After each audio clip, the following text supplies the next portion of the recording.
The story begins as Kai stands in the center of a ruined battlefield with his broken hand, while the other three, Ares, Irza, and Johann, surround their enemy at the end of a long and painful war.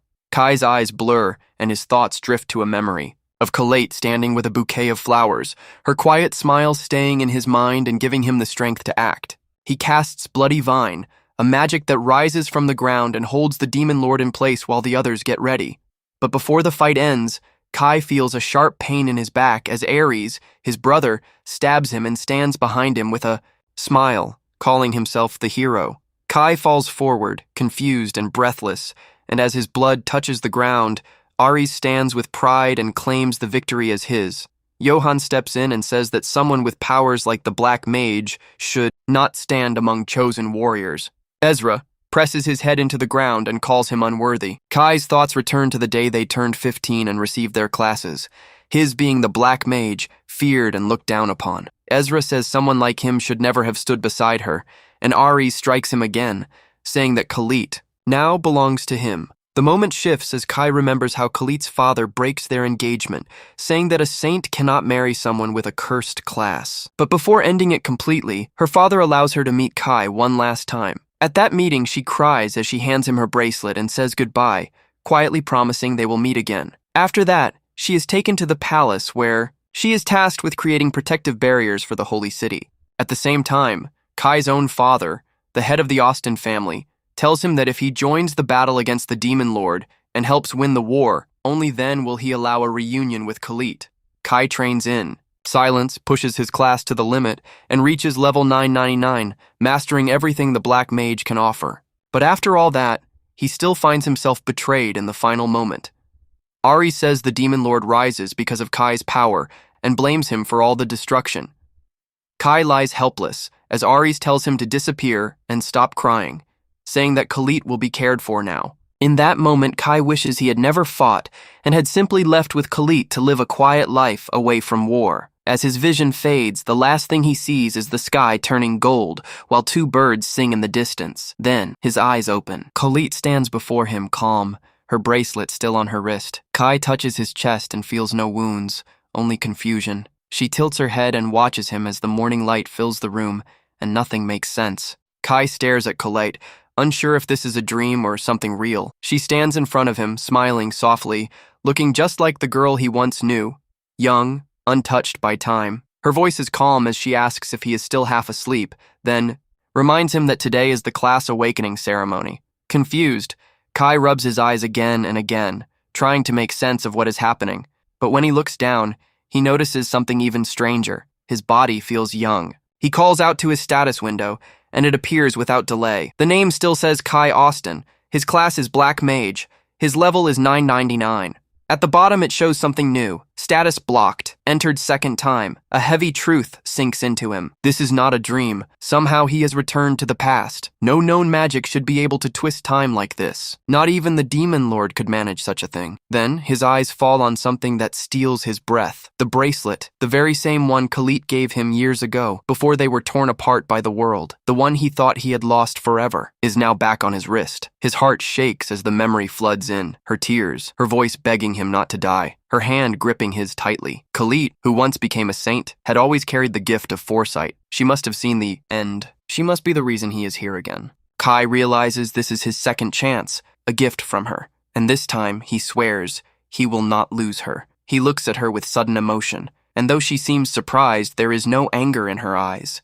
She simply tells him she still belongs to him, but warns him that once her father learns his class is Black Mage, everything will shift again. Fear surrounds that title. People think it is cursed, dangerous. That fear had torn them apart the first time, but he remembers how she never treated him differently. She once said that a Black Mage is still human, that he was still the same boy inside no matter what others believed. When the world turned away, she stayed. That is what made her special. That is why she still matters more than anything. Kai takes a long breath and asks her not to be afraid. He quietly explains the truth, that he has lived through 5 more years, died, and come back, that he is now a level 999 Black Mage. Colette steps back, confused, but before she can speak, Kai gently asks her to wait. He says he will show her. Slowly, he raises his hand, and from the floor, dark energy begins to rise. A demon forms, large, covered in shadows and powerful. It stands silently behind him. Kai tells her only a black mage of level 99 or more can summon such a creature. This is the proof. His power, his memories, his pain,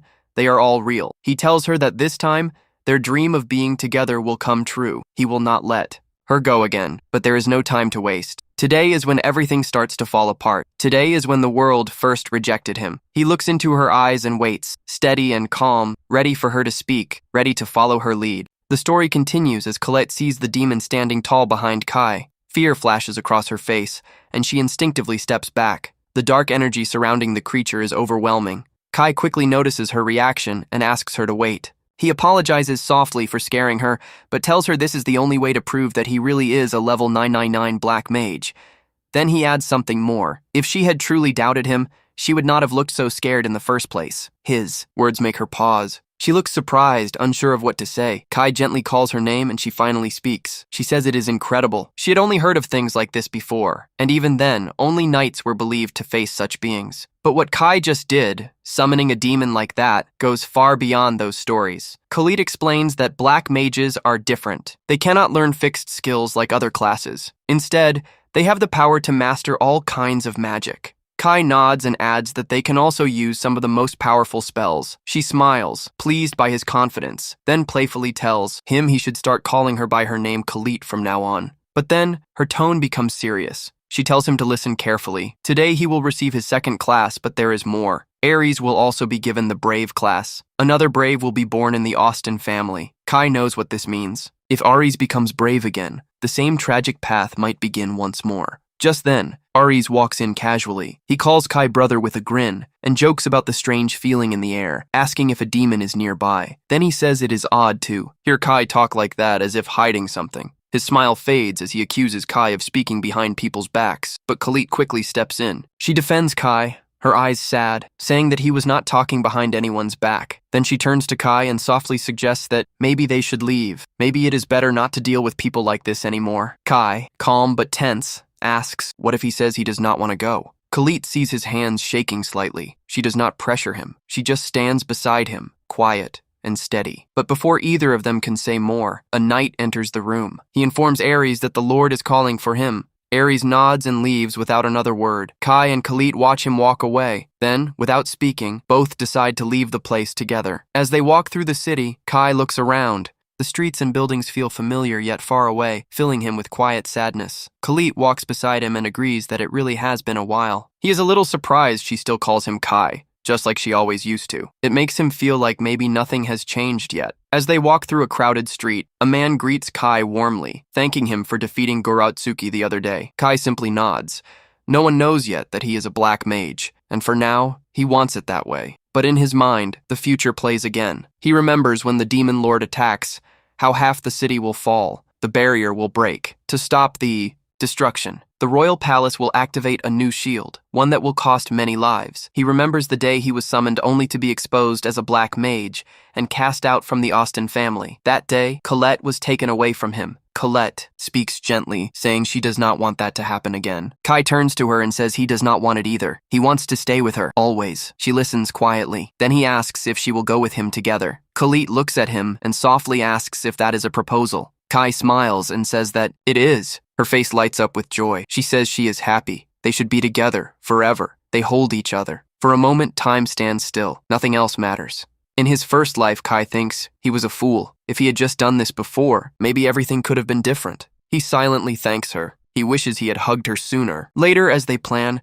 Kai tells her about their next move. They will hide in a village far from the capital. That place will be safe from the war that is coming. It should take 3 days to reach. On the way, he plans to stop in Gaizat and prevent the rise of the demon cult. Khalid listens closely and smiles. That is just like him, she says, always trying to protect everyone. She promises that she too will chase the truth. She says that when the final battle comes, she will not forget what he has done. They both know how dangerous this is. In the future he came from, the one called Brave, the one the world trusted, was actually the cause of its destruction.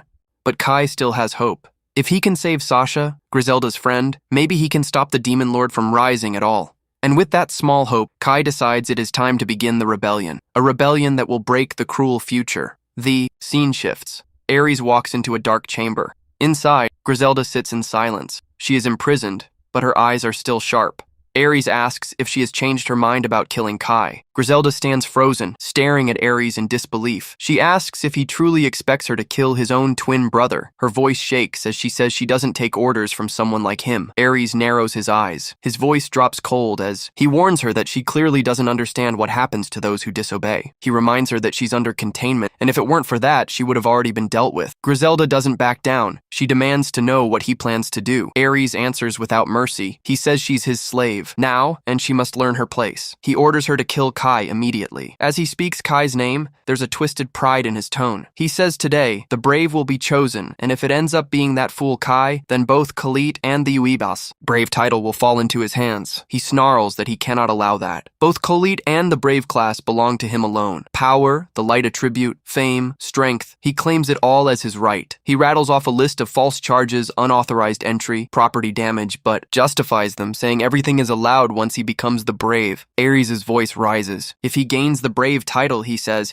he can take anything he wants, even women. He repeats that he must become the brave. His voice shakes with rage as he blames Kai for standing in his way. He tells Griselda if she kills Kai, he'll make sure. She receives brave status in return. He calls today his last chance as a noble. Then his tone changes. He mocks her for acting noble and proud when she's just something he purchased. He tells her to stop questioning him and just obey. Griselda's eyes flare. She reminds him who she is, a proud vampire with the demon lord's blood in her veins. Even if she's bound under his control, she refuses to obey such twisted orders. Ares snaps, calling her useless. He shouts that he spent everything on her, then lifts his weapon and says he'll simply get rid of her. As he steps forward to strike, a voice cuts through the air. Sasha cries out, begging him to stop. Her voice trembles with fear as she pleads for him not to hurt Griselda. Ares ignores her. He tells them to go inside and stay out of it. Then, without warning, he slams his foot into Griselda's face and throws her into the wall. She hits it hard. He laughs bitterly, mocking her. He says a child from the Austin family means nothing. He spits on her pride, saying demons like her pretend to be human but will never belong. He says his father always ruled with fear and power, and so will he. He offers Griselda one final chance. He demands she say it aloud that she will obey, that she will act like a slave and follow orders without question. Griselda lies on the floor, pain in her eyes. Slowly, she lifts her head and says she'll do it if it means protecting Sasha. Sasha is still crying, pleading with Ares to stop. Griselda tries to calm her, whispering that everything will be fine. She agrees quietly to become the brave servant if that's the only way to keep Sasha safe. But Sasha cries even harder. She begs Griselda not to give up her pride. Her voice shakes as she pleads for her sister to stay true to herself. Griselda turns in surprise, whispering Sasha's name like a question. Ares explodes with rage. He screams at Griselda, furious that she's still ignoring him. He calls her a worthless traitor. Then with ice in his voice, he says it's fine, she can just die. As Ares raises his weapon to kill Griselda, Kai suddenly appears and shouts for him to stop. Ares turns, shocked to see Kai standing there. Before he can react, Kai steps forward and punches him hard. The blow sends Ares crashing to the floor. Griselda and Sasha gasp, stunned by what they see. Sasha rushes to Griselda's side, eyes wide. Griselda exhales with relief, whispering thanks that Kai arrived in time.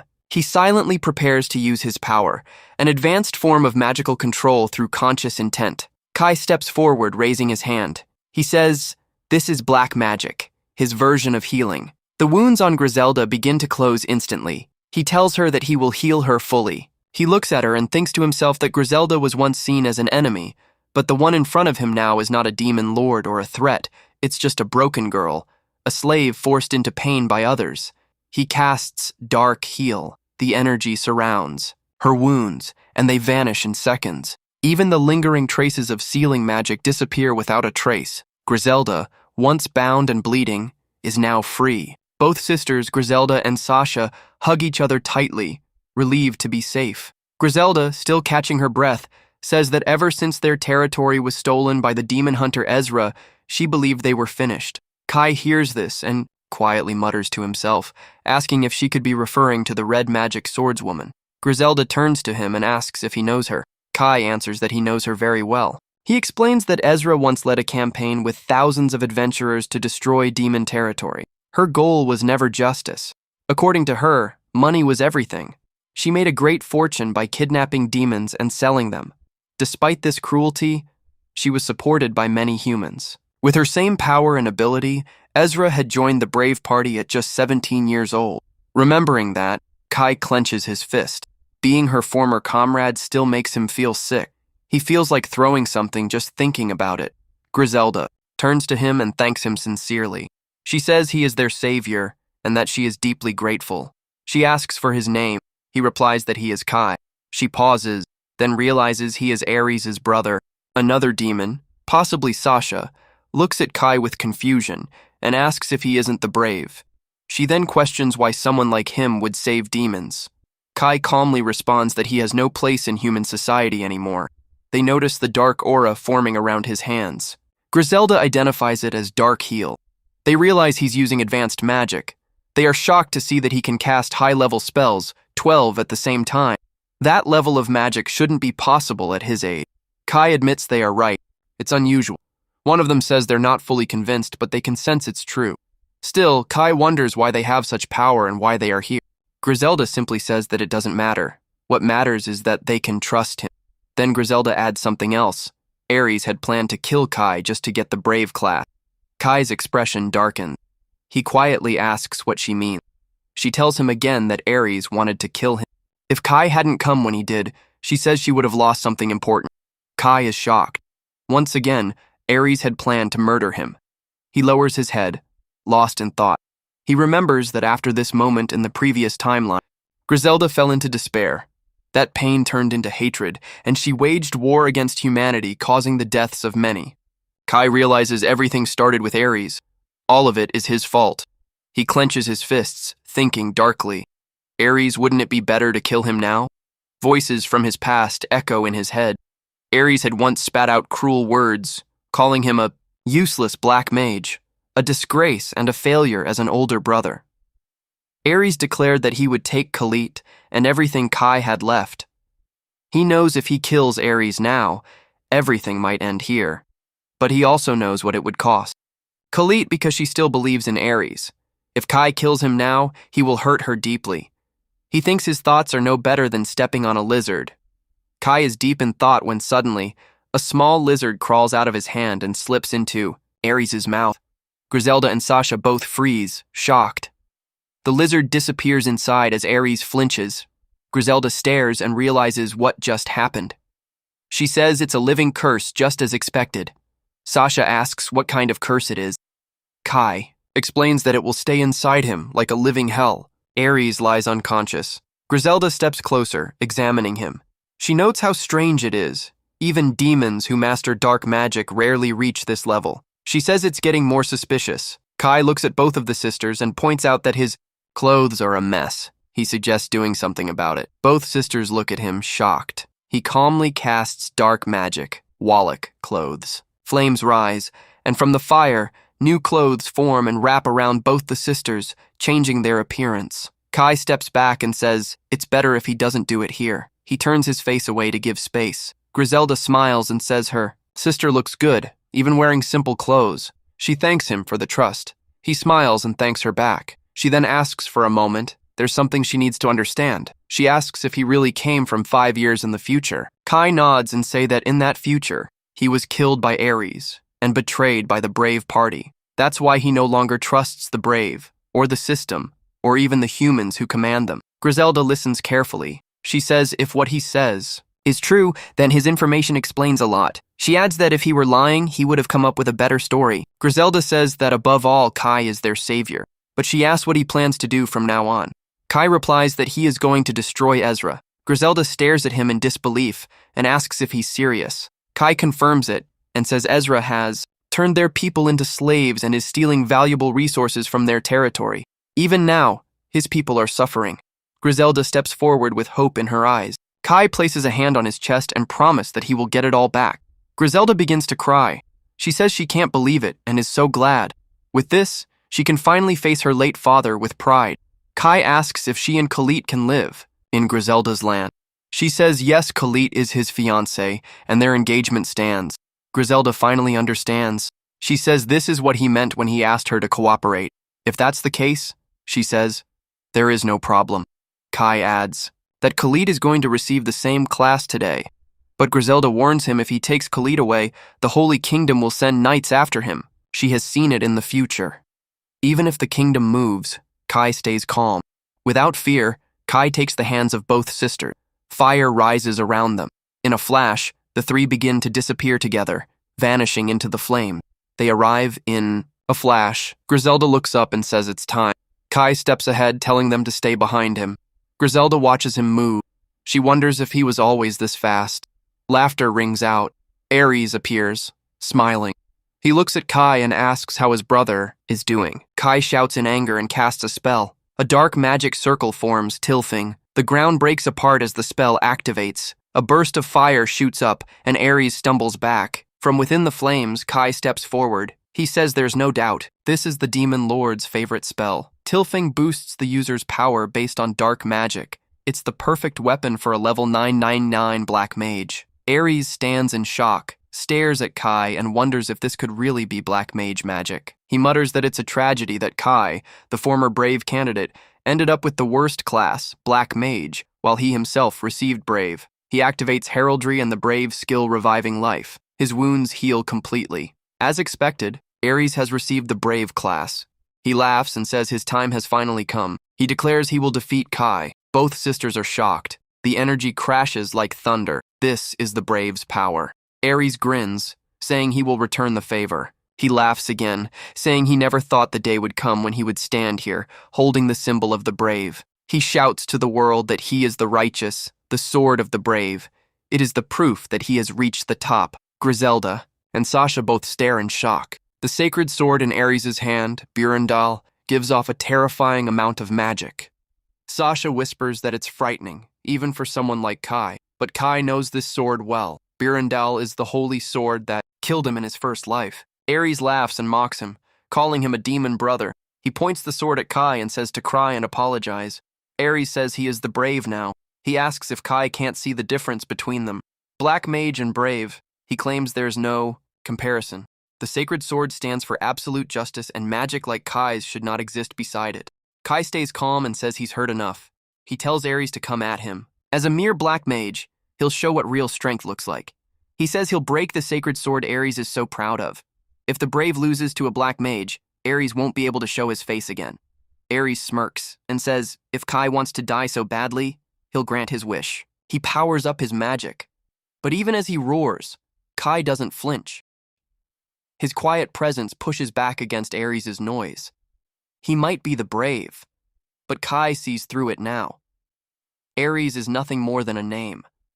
Kai knows the truth that he has received, a hidden class in this second life. A special class granted only to those who mastered Black Mage in their first. Dark Star. It allows him to learn all dark-type skills. As he learns, he gains will points, which he can trade to gain unique abilities. Ares stares in disbelief as Kai calmly says he's now even beyond a Black Mage. The system confirms it that he received Dark Star unlocked and received will points, 1,000.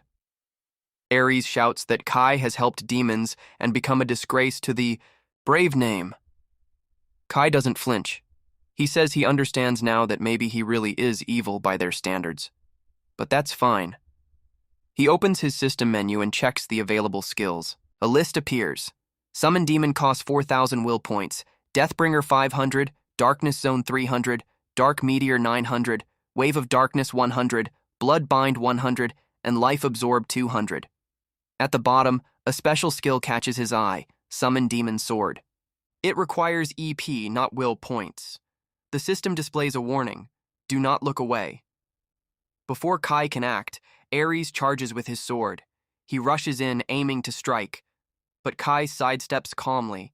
He says this kind of wild attack will only make it harder to land a hit. Kai feels something strange. His magic is being absorbed. He narrows his eyes and realizes the sword is draining it. He mutters that this is no ordinary weapon, it's designed to steal energy. Ares grins, knowing exactly what's happening. Griselda gasps and says she's sure of it now. That sword is a weapon made by her father during the Demon War, Demon's Bane. Ares looks straight at Kai and says he doesn't know how to hold back anymore. Kai replies with confusion, asking what this absorption ability is. Ares explains that the sword isn't just draining magic, but it's converting it into destructive power. Kai clenches his fists. Ares mocks him, asking if he doesn't understand elemental balance. He explains that the sacred sword runs on light magic, and light becomes stronger when fighting against dark. That's why it's so effective, therefore. Light doubles in strength when used against darkness. The sword begins to glow. Ares smiles cruelly. He says he'll show Kai the true power of the sacred sword. He swings with full force, using brave final strike. A beam of light erupts.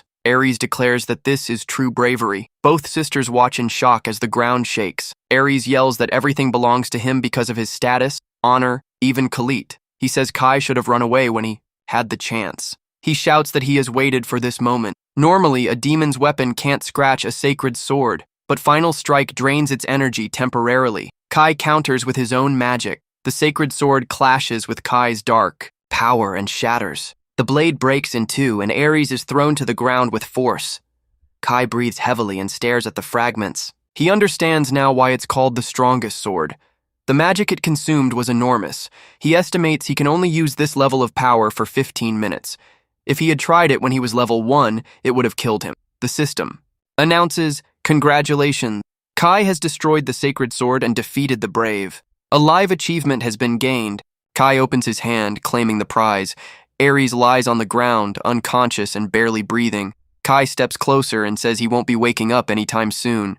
Griselda nods in agreement. Sasha steps forward and adds that there's no need to worry, because reviving life, the Brave's resurrection skill, can only be used once upon death. It won't activate again. Griselda looks at Ares and says the curse has begun to move. When Ares tried to harm others, the curse reacted.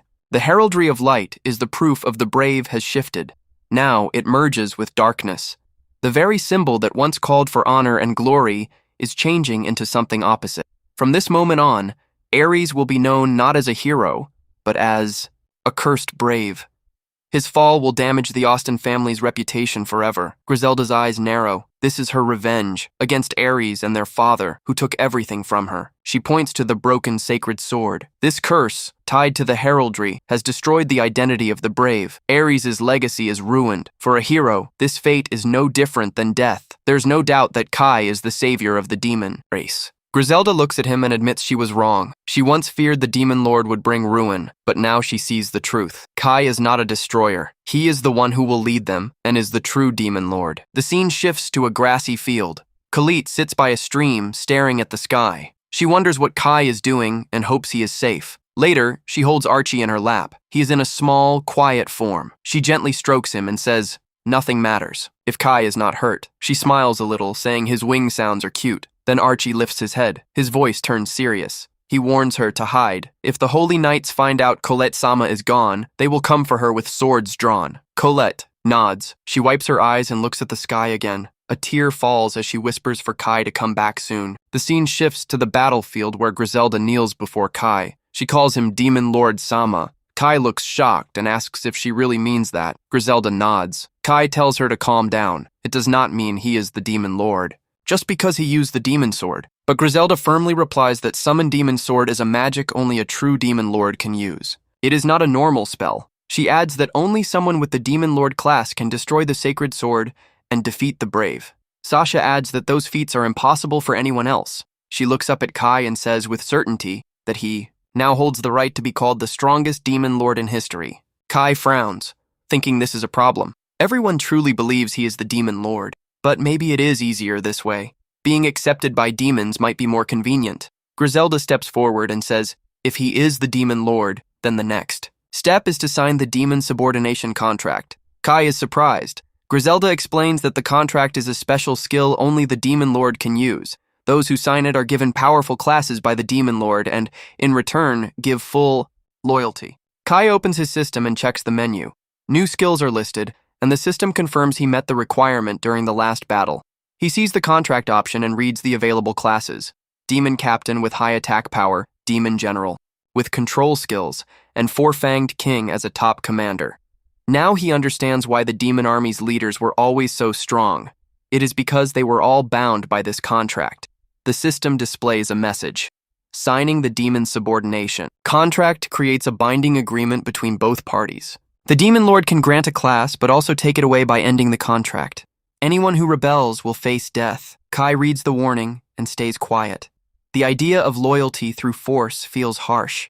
He asks if such a system is real. Griselda nods, saying it is the foundation of demon loyalty, passed down by her father. She adds that if a new demon lord appears, it is fate, and Kai, being kind, deserves trust.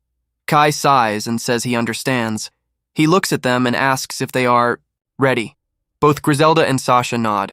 Griselda says this is what she wants. Sasha adds it would be an honor. The system then notifies, demon subordination contract acquired. Kai turns to Sasha and says he wants to grant her the demon general class. Sasha is shocked, her eyes wide. She asks if that is really okay. Kai nods, smiling. He says it is a good thing.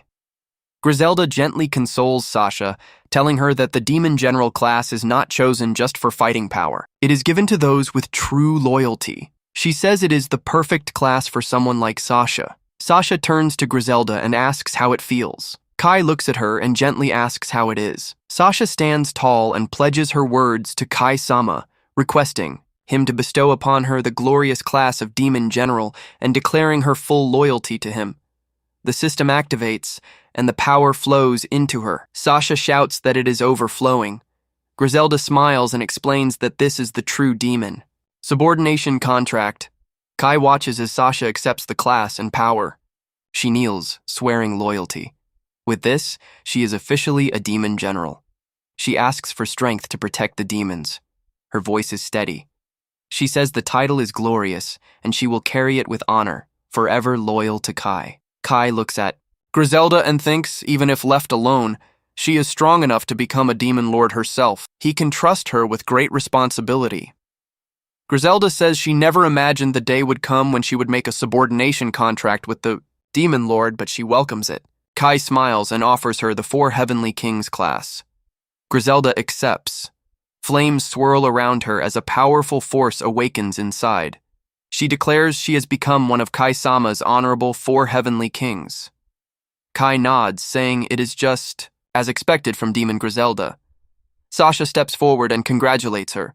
Griselda replies that they escaped from the Brave's control and are now under Kai-sama's command. Sasha adds that she is ready to serve too, and hopes to be useful. The 2 sisters hug, united in purpose. Griselda says proudly that she defeated Ares and brought the demon lord to their side. Fate is clearly changing. Suddenly, Kai's father appears. He looks around the scene, eyes sharp, and demands an explanation. The divine knight, Geese, arrives on the scene. He sees Ares lying unconscious on the ground and demands to know the reason. His eyes narrow further when he notices Kai standing alongside demons. Kai steps forward, shielding Griselda, as a holy figure approaches. One of the guards identifies the man as the commander of the Holy Knights, Kai's father. The guards check Ares and confirm that he is still breathing. The father questions Kai's absence from the class reveal ceremony and demands to know his whereabouts. When asked about his future, Kai answers with certainty. He will no longer follow the path of the brave. He now walks the path of the demon lord. The father becomes furious, unable to accept what he hears. He accuses Kai of abandoning the pride and justice of the Austin family. But Kai reflects on the justice his father always spoke of since his childhood. It was a justice that served power more than truth, pride more than kindness, and control more than care. A flashback begins. Years ago, Kai's father had once offered him a place in the demon lord's subjugation, saying he might be allowed back into the Austin family. Now, standing before him, Kai recalls how twisted that offer truly was. Calling it subjugation had only been an excuse to turn his own child into a weapon. Kai understands now that it had never been about justice.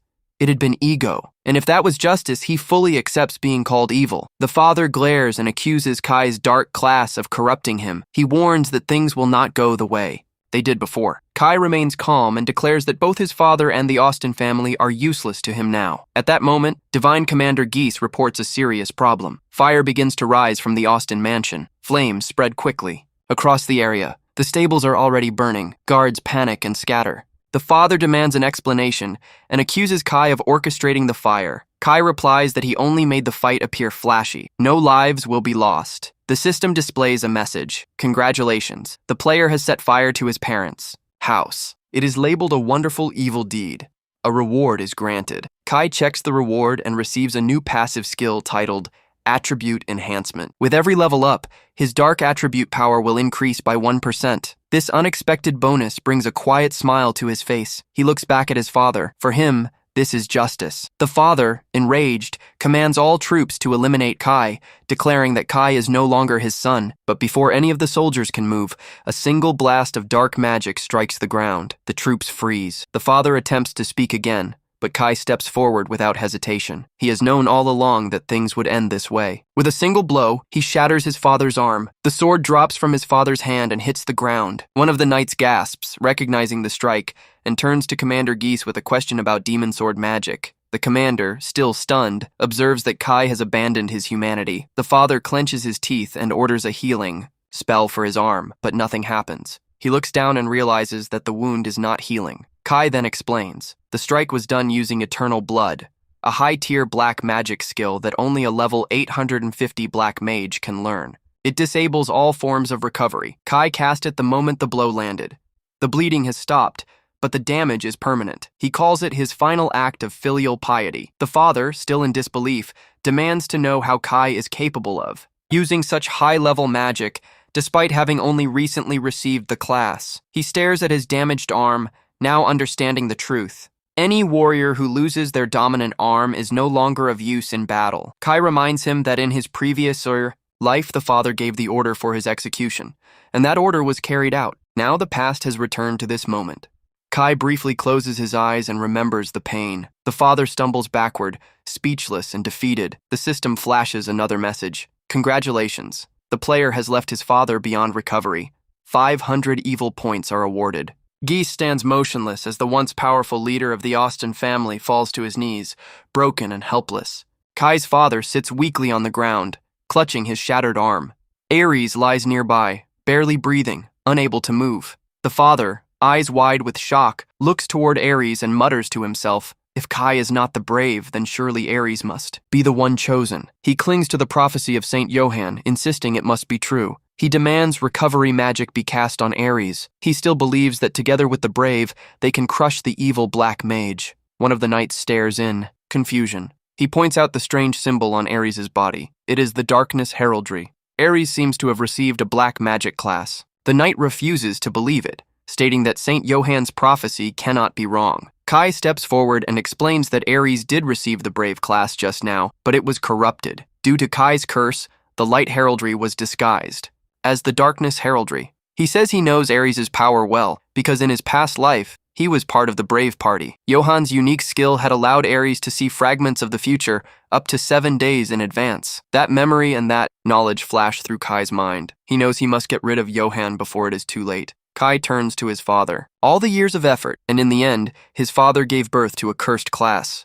The Austen family legacy has crumbled. The father panics, shouting that this is a nightmare and wonders what will become of the Austen family's glory. The knights asks what should be done with Ares. Should recovery magic be cast on him? The father shakes his head. He says there is no need. Ares, now tied to a dark class, is no longer worthy.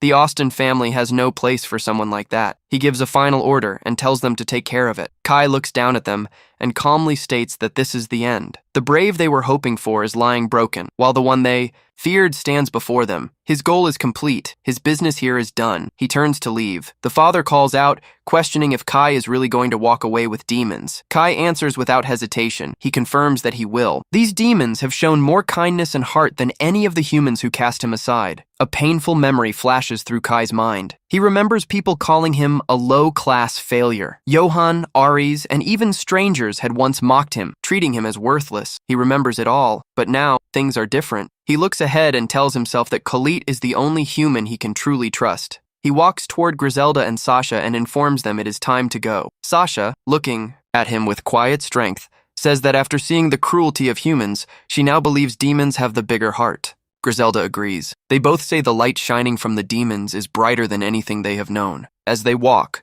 Kai looks back one last time and says farewell to his father, who still lies on the floor, defeated. They step toward the gate A knight sees them leaving and quickly asks what is going on inside. Kai calmly replies that everything is settled and that there is no need for his father to see him again. He adds that he will eliminate anyone who tries to follow him. Then, without another word, he disappears. The knight stares, stunned by the sudden vanishing. Moments later, Kai, Sasha, and Griselda arrive at Griselda's territory. Sasha looks around in awe, surprised at how far they have come using magic. Griselda turns to Kai with a smile and praises him for showing no mercy to his father. Kai laughs lightly and thanks her. Griselda then asks if they are heading to her territory now. Kai nods and confirms, but adds that before that, there is one place he must go first, Lax Village, where Khalid is. Kai stands deep in thought. After a moment, he says that just in case, he should train Griselda and Sasha. The two look surprised and ask if they can still grow stronger. Kai raises his hand and speaks a command. A flash of dark fire surrounds them. He announces that they have learned the level 10 Dark Attribute Enhancer skill. Griselda's eyes widen as she feels the power awaken within her. She says it is incredible, like a burning force floating inside her. Sasha gasps, feeling the surge, and says it is intense but exciting. Kai explains that it is one of the special abilities granted through the Demon Subordination Contract. It allows him to share skills directly with his subordinates. Sasha, curious, checks her system. She realizes the skill has not just been borrowed. It is now part of her list permanently. Rather than learning, it feels like true sharing. Sasha quietly thanks him, and Griselda follows with a soft apology. Kai nods. Griselda suggests they take a short break. While sitting along the roadside, Kai notices something on the ground. He puts his hand under the pocket and takes out a bracelet. It is Khalid's bracelet. His eyes widen. Holding it gently, he wonders if she is safe. He stares at the bracelet, remembering the moment she gave it to him as a gift, wishing him well. Though cracked, it still carries strong magic. Just then, the system sends a notification. Appraisal skill unlocked. 500 points used. Allows user to view item properties and effects. Kai activates the skill. The system responds. Bracelet. Made for a union between two loved ones. Contains traces of time magic. Though its power to control time is gone, it increases magic defense 5%. He understands everything. It is just as he thought. The bracelet helped him return to the past. He grips it tightly, whispering that it is her power that brought him back. He remembers her tears, her final gift, and her belief in him. Kai holds the bracelet close. The Austin family is already collapsing. The future can still be changed. He swears they will be happy together. Maybe Khalid, too, has a hidden class, just like him. He looks ahead with purpose. The flashback from Khalid's separation comes in front of his eyes. The scene shifts to another place. Johan quietly notes the result. He confirms that Stand Down has succeeded. He has found her. The scent of time. Khalid. The scene shifts to the village where a group of knights has just restrained villagers. They speak calmly, confirming that they have located the general area of the scent of time, Colette.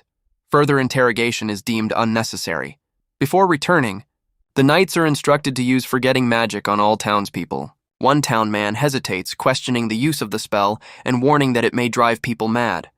Johan dismisses the concern. If someone insists on avoiding the spell, he orders them to be killed one by one. No objections follow.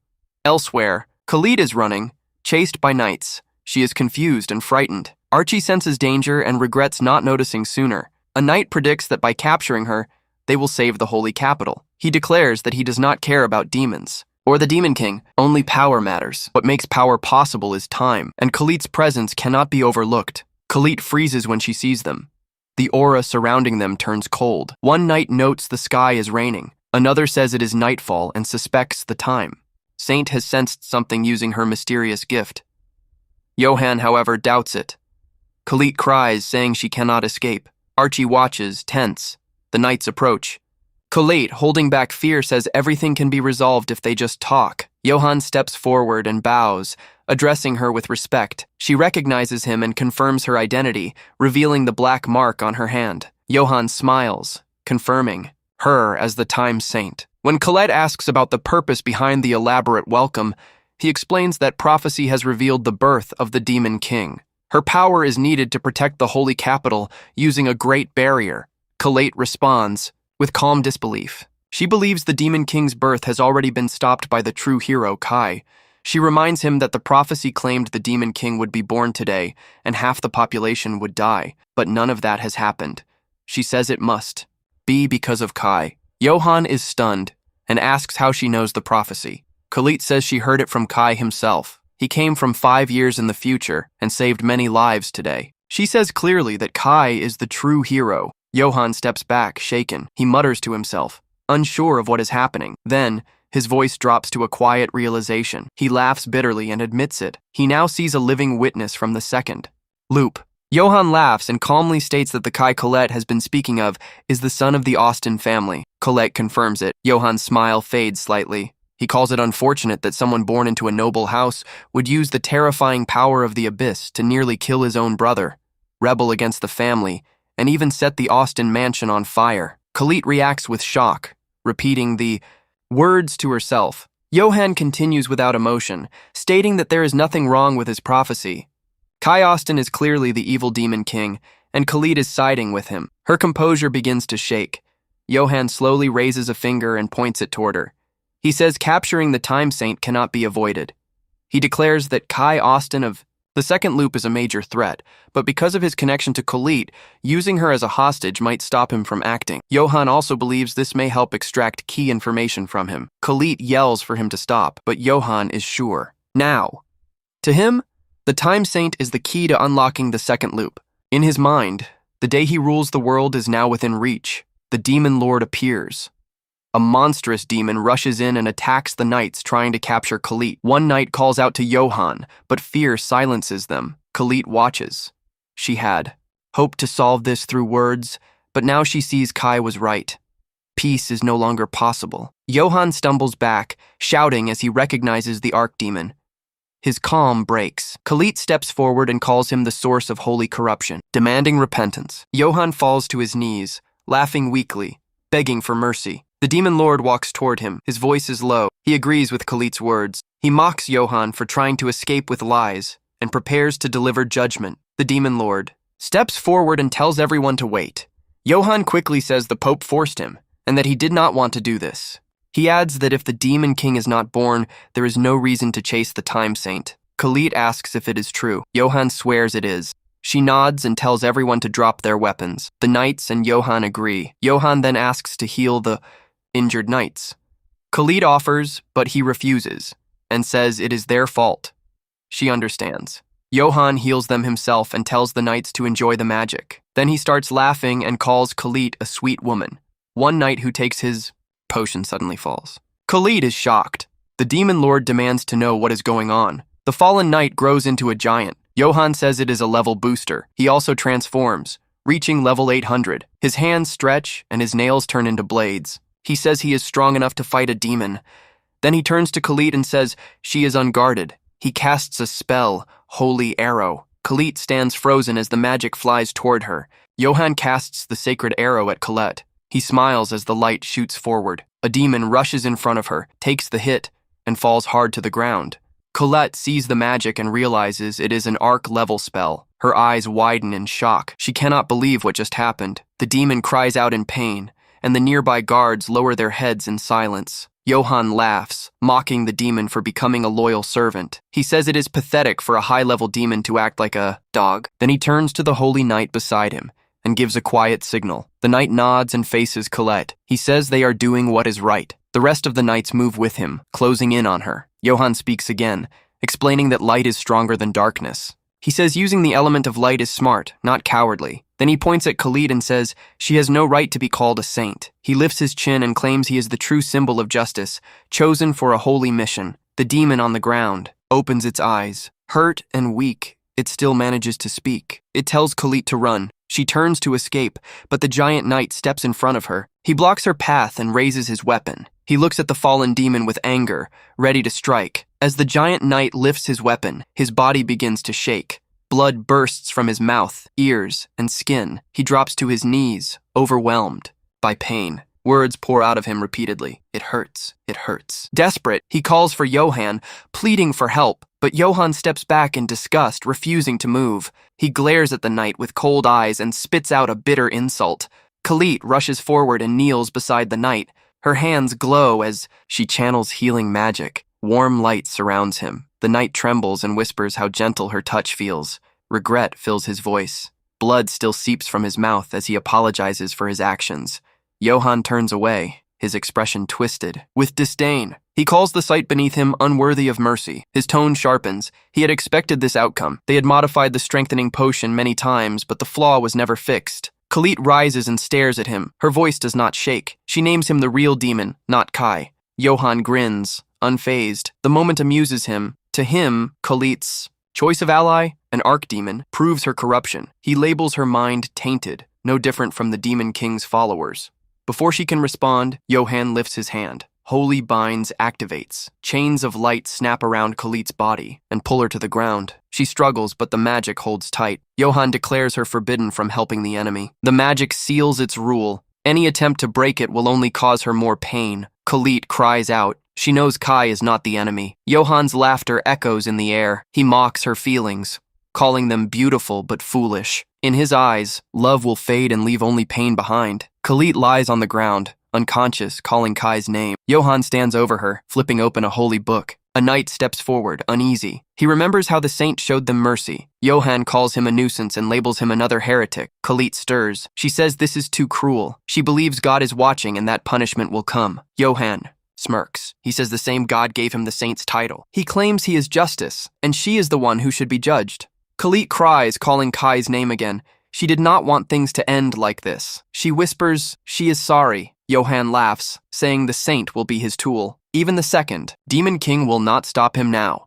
He waits for the moment to face Kai. The scene shifts. Kai stands above the village, scanning the land. He wonders if Khalid made it there safely. Later at home, dinner is ready. Sasha places the food on the table. Kai steps in, worn out from using Shadow Step again and again. He takes a seat, hungry. As Kai reaches for the food, it suddenly changes. A dark shadow forms over the table, shaping into an archdemon. Griselda steps back and looks at Kai. He stays calm. The magic power he gave to the archdemon has returned, which means the demon was defeated. He gives the order to report. The archdemon kneels and appears fully. Kai asks about Khalid. The archdemon lowers his head. He apologizes deeply. Khalid has been taken. Griselda and Sasha sit together, talking. They both admire how skilled Lord Kai is. Griselda points out how quickly he gathers food. Sasha remembers that Kai once said he traveled alone for a long time, which explains his survival skills.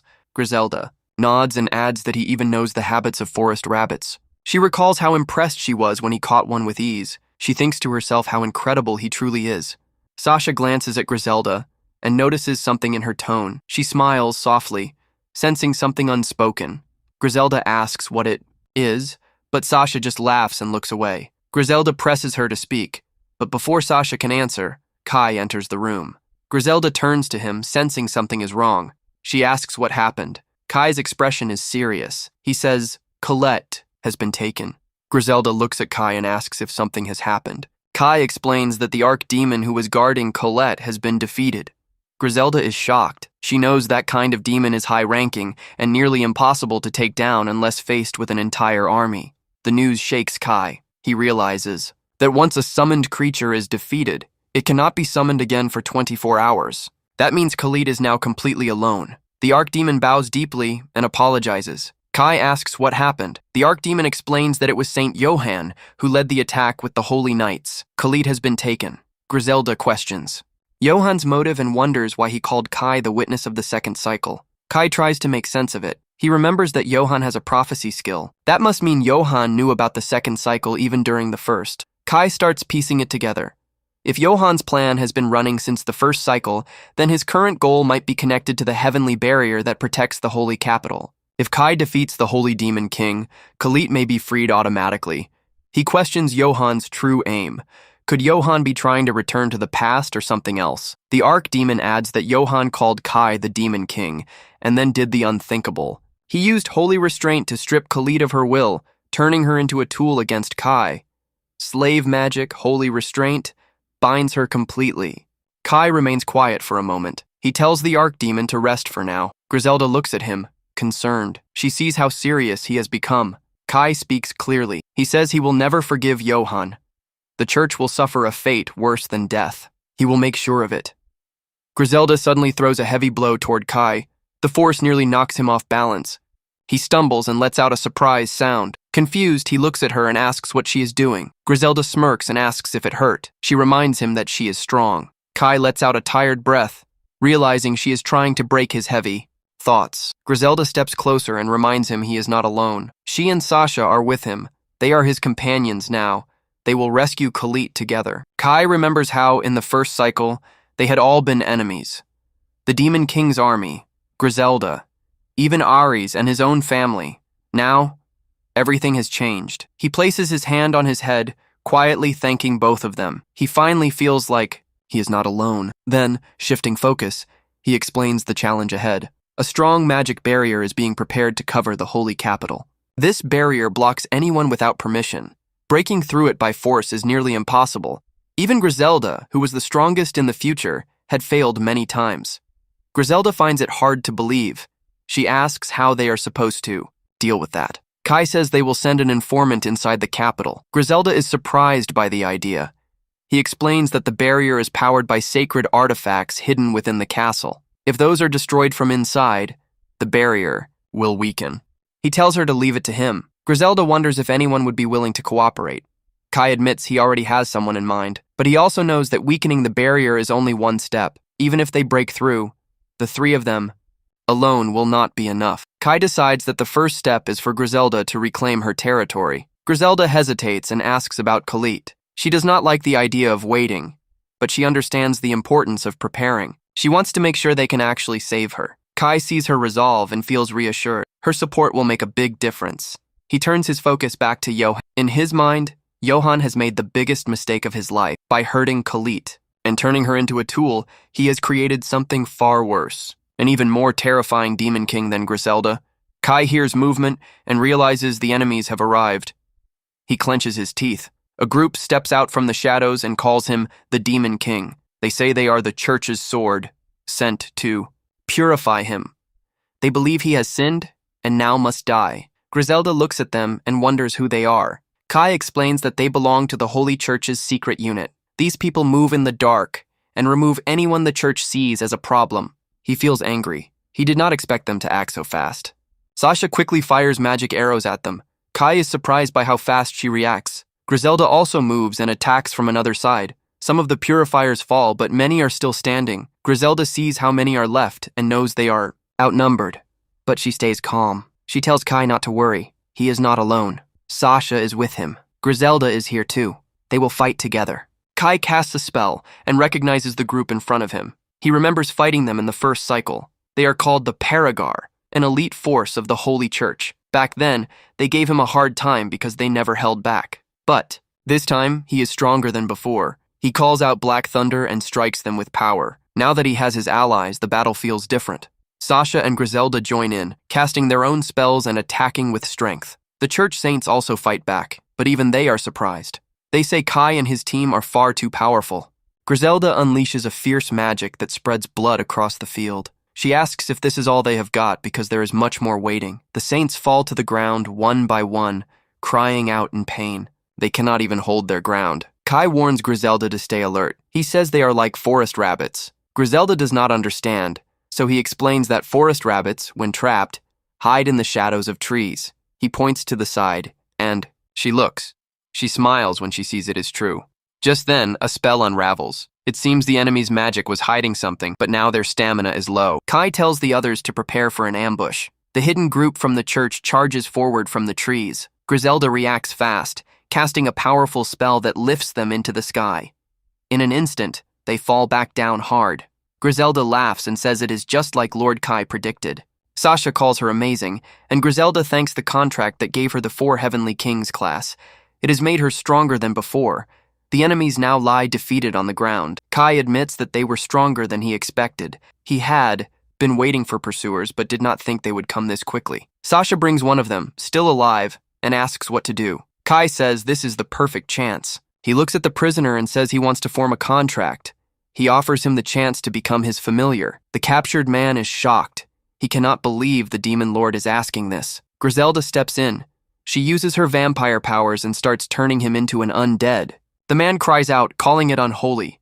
He begs her to stop.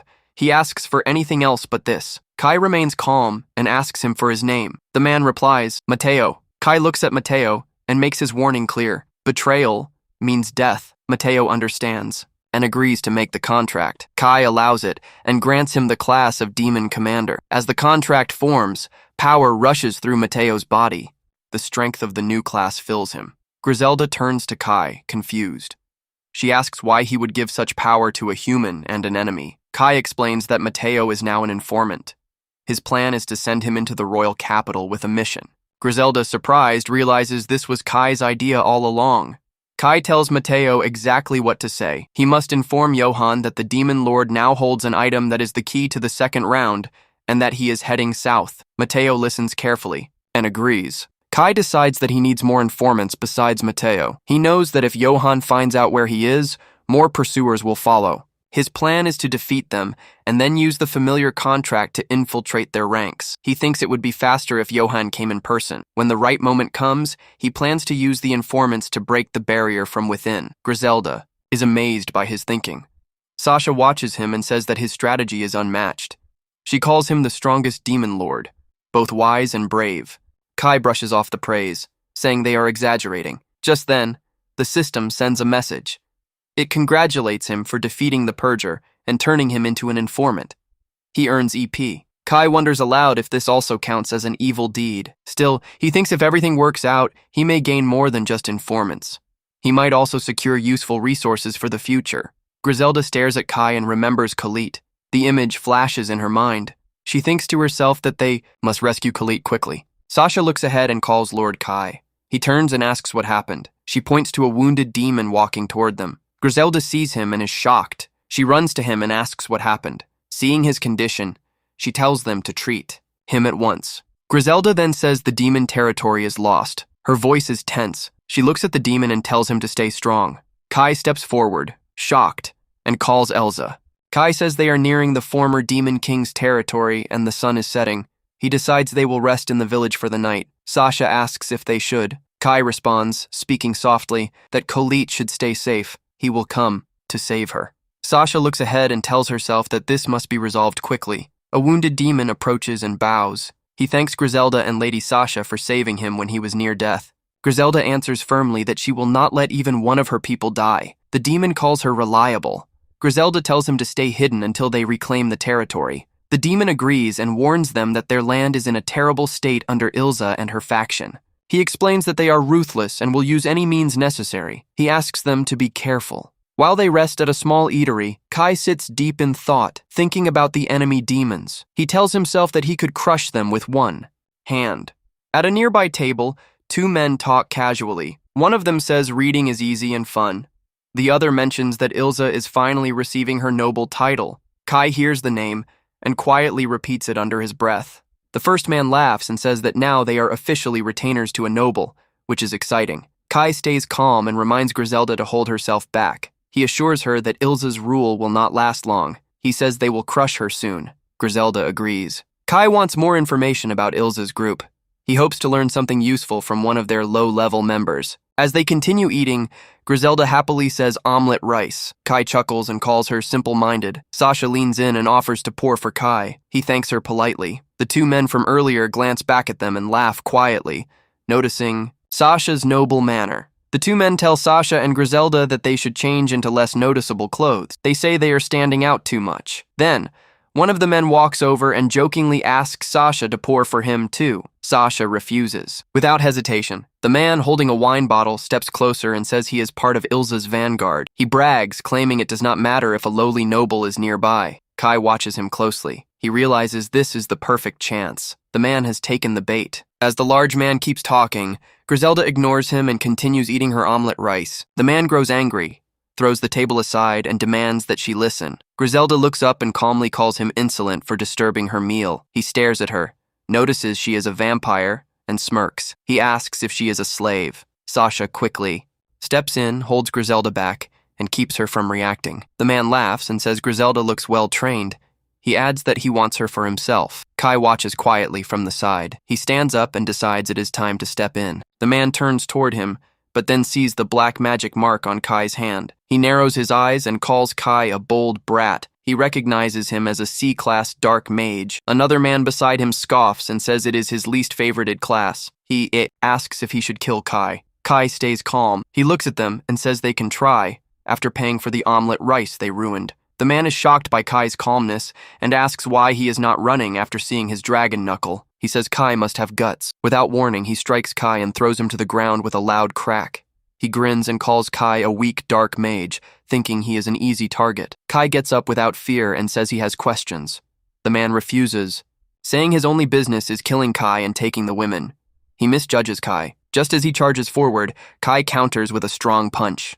The blow sends the man crashing to the ground. Kai asks if that felt strong enough. Sasha and Griselda laugh and say it felt satisfying. One of the men nearby stares in disbelief. He cannot believe a dark mage defeated a vanguard. He whispers that these people must be Ilza's enemies. Kai reveals he is level 999. The man panics, saying that cannot be true, and insists he has more strength than the average warrior. Kai steps forward and says it is time to talk. The man asks why Kai wants Ilza. Kai says he does not want to ruin his meal and suggests they talk outside. Flames appear in his hand as he warns that dark mages have many torture spells. The man gives in and agrees to tell everything.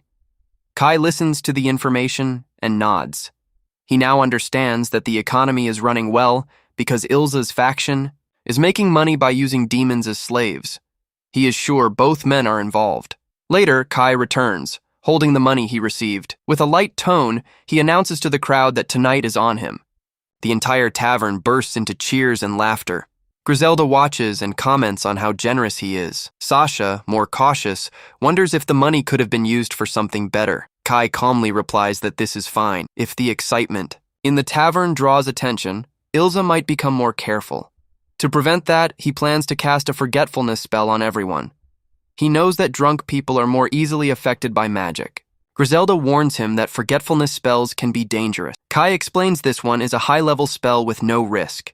When the people wake up, they will simply forget about him and his companions. Griselda then asks about the leftover money. Kai answers that after repairing the tavern, the rest will go toward their travel expenses. Two men sit tied with rope, crying over the money they lost. A third man, bruised from a punch, winces in pain.